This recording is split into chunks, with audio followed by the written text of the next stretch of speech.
कि अर्थव्यवस्था को $1 ट्रिलियन पहुंचा देंगे, लेकिन बात तो अमेरिका से खुल गई कि 21 बिलियन का जाने कहाँ खेल हो गया। हमें और आपको ट्रिलियन में फंसा दिया और कुछ मिलियन में आ गए। तो गरीब जनता ये नहीं समझ पा रही है कि मिलियन ट्रिलियन का क्या खेल है। जो वादे किए थे जनता को कि उनकी आय दोगुनी हो जाए, नौजवानों को नौकरी रोजगार मिल जाए, कारोबार बढ़े, उद्योग लगे, और सबसे बड़ी बात है कि अन्याय ना हो, उत्पीड़न ना हो, भेदभाव ना हो, भ्रष्टाचार ना हो। लेकिन इस सरकार ने भ्रष्टाचार के अन्याय के सब सीमाएं लांघ गए। और जब सब कुछ छिपाना चाहते थे तो महाकुंभ जैसा आयोजन किया, उसमें भी झूठ बोला। ये कुंभ हर 12 साल बाद होता है, ये कोई नई बात नहीं है।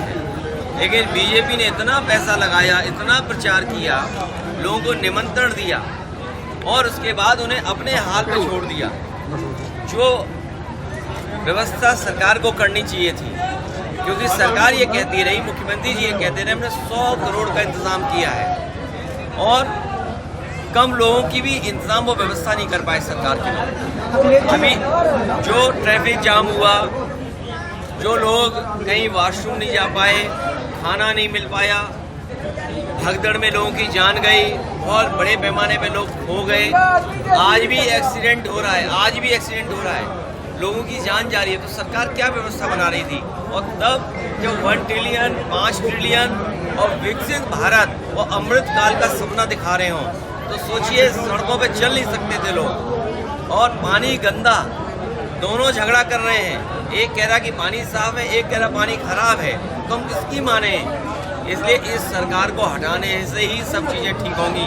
मैंने कहा कानपुर, जहाँ उद्योग कारखानों के लिए जाना जाता था, इसको दोबारा कामपुर बनाने का काम हम समाजवादी लोग करेंगे और विकास की गति और बढ़ाएंगे। अखिलेश जी, यूपी में पत्रकारों पर हमले हो रहे हैं, हमारे बहुत सारे पत्रकारों को स्नान करने का भी मौका नहीं मिला होगा।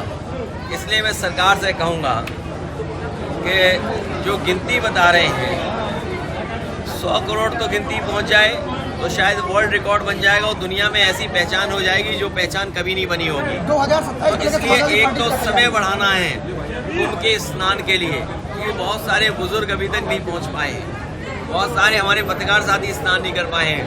और जो बात आप कह रहे हो, हमारे पत्रकार साथी भी दबाव में हैं।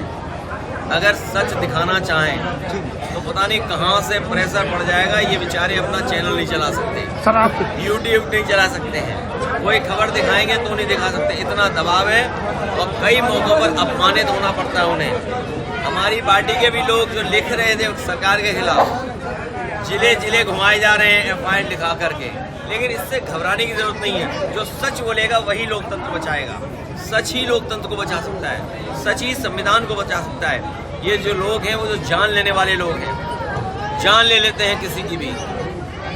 अखिलेश जी, संजय निषाद की पार्टी के कार्यकर्ता धर्मात्मा निषाद की आत्महत्या के प्रकरण में सोशल मीडिया पे एक कमेंट भी आया, जिस कमेंट पे संजय निषाद जी ने अपनी सफाई भी दी। देखिए, वो जो कार्यकर्ता आत्महत्या जिसने की है और जो कुछ उसने लिखा है, सरकार को संज्ञान लेकर के जिन लोगों के नाम है उनको जेल भेज देना चाहिए। आखिर सरकार कब संज्ञान में लेगी चीज़ों को? जो चीज़ सामने दिखाई दे रही है, संज्ञान में क्यों नहीं सरकार ले रही है? सरकार को स्वयं संज्ञान लेकर के उनके खिलाफ कार्रवाई कर करके जेल भेज देना चाहिए। स्पोर्ट्स में आप बड़ा रुचि रखते हैं। ये सरकार का जांच का विषय है कि किसके नाम आ रहे हैं। लेकिन अगर आत्महत्या की है, नाम है, तो कानून ही कुछ कहता है। कानून से चलेगा, प्रदेश के नहीं चलेगा। कानून अगर कुछ कहता है तो कानून का पालन। संजय निषाद ने किसी का नाम तो नहीं लिया, लेकिन उनके द्वारा कहा गया कि विरोधियों का षड्यंत्र है। मुझे किसी के नाम का सवाल नहीं है। अगर आत्महत्या हुई है, सबसे करीबी उनका कार्यकर्ता था, सबसे करीब किसी के साथ रहता था, अगर वो बात आई है सामने तो सरकार स्वयं संज्ञान में ले। कानून है, उसके खिलाफ कार्रवाई करे। दिल्ली चुनाव के बाद क्या तैयारी है और दिल्ली चुनाव कराता है? देखिए, 27 में सरकार बनने जा रही है समाजवादियों की।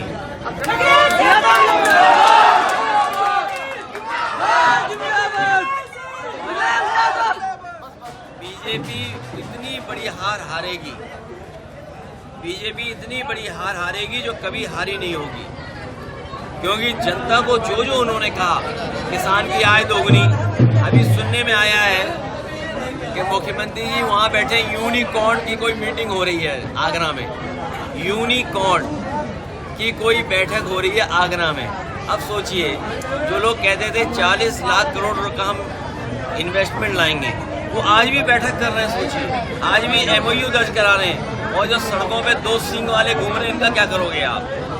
भाई सड़कों पे जो 2 सींग वाले घूम रहे हैं, इसके लिए कोई रास्ता है इनके पास का नहीं है। देखिए, माँ गंगा को साफ करने वाले लोग पूरा बजट साफ कर गए। जो सड़कों के गड्ढे मिटाना चाहते थे, उन्होंने सब रुपया अपनी जेब में रख लिया, और अभी तक की सबसे ज़्यादा करप्ट, सबसे ज़्यादा बेईमान सरकार अगर कोई है तो वो भारतीय जनता पार्टी की है। और आखिरी में मैं कहना चाहता हूँ कि भारतीय जनता पार्टी के लोग भी जान गए हैं कि भारतीय जनता पार्टी भी उनकी सगी नहीं रही है।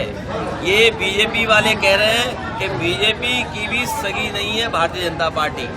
दिल्ली चुनाव के बाद अखिलेश जी, आपने एक ट्विटर पे वीडियो ट्वीट किया है जिसमें एक तरफ मोदी जी है, दूसरी तरफ योगी जी, इस पर विस्तार से क्या कहेंगे? इसमें क्या खराब बात है? अरे भाई, एक कोई कह रहा है कि उर्दू सीखो, उर्दू हमारे संस्कृति की भाषा है, उर्दू हमारे भाईचारे की भाषा है, उर्दू हमारी सद्भावना की भाषा है। दूसरी तरफ मुख्यमंत्री जी उर्दू हटाने के लिए उर्दू में बोल रहे हैं, और ये उर्दू में इसलिए इस तरह का व्यवहार किया क्योंकि अपने कुंभ की नाकामी छिपाना चाहते थे। ये जो कुंभ की नाकामी है, उसको छिपाने के लिए सरकार कुछ भी उर्दू को कह सकती है, मुसलमान भाइयों को कह सकती है, और कुछ भी नया नाटक कर सकती है। सवाल तो ये है कि ये ट्रिलियन टेलर वाले मिलियन कहाँ ले गए, ये बता दें।